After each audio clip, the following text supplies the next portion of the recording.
I think machine learning it's becoming, I would say it's pretty ubiquitous across a wide variety of industries in worldwide, right? So thinking, my background is in computer vision, but thinking much beyond that, right? Even in natural language processing, we've seen how you can find it in everything, right? If you're writing an email, very often you're using a tool that allows you to kind of help you complete your sentences. When you're taking a picture on your camera, very often you have these filters, which are many of them AI generated. It's really just an everyday part of our lives, and in ways that I think are probably, so not even necessarily obvious, but are just like really embedded in our day-to-day living. So I am very, as they would say, bullish on humans, right? And human creativity. I really think that sometimes we underestimate how much value we can bring. And I think we've seen this throughout history, where very often there is disruptive technology and we think, what are humans going to do now that this thing can do some task for us?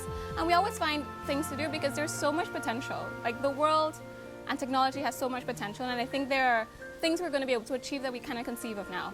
I don't think that 100 years ago folks could have conceived of some of the things that are available right now, and so I don't think we should limit ourselves to thinking if an AI can write text for us, that means that we're not going to have anything else to do with our time. So let me summarize to say it this way. I think that this is just going to open up new opportunities for humanity, the fact that we have just more automation in certain parts of what we are currently doing.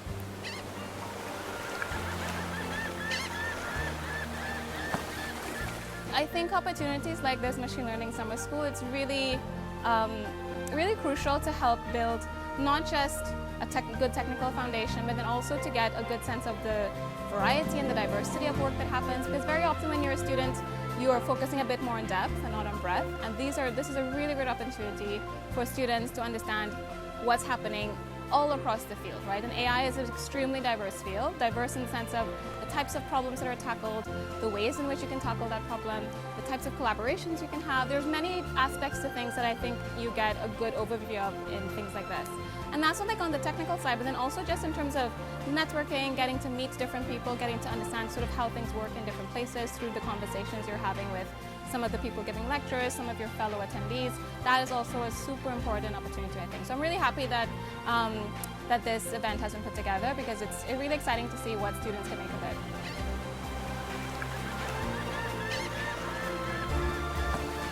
Yeah, no, I think it's super important, right, to continue to have these opportunities in more diverse locations. Very often, I personally notice that these types of opportunities tend to be very clustered in certain parts of the world, making it very hard for all kinds of reasons, right? Especially financially, for folks to have to make the effort to travel to very distant locations.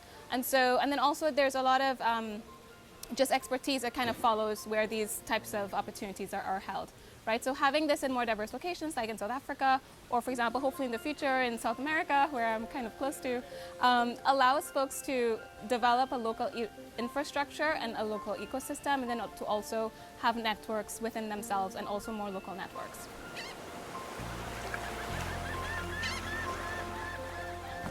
It's really been a pleasure to be here. I'm looking forward to observing either myself personally or even from a distance, like more future editions of the ML Summer School.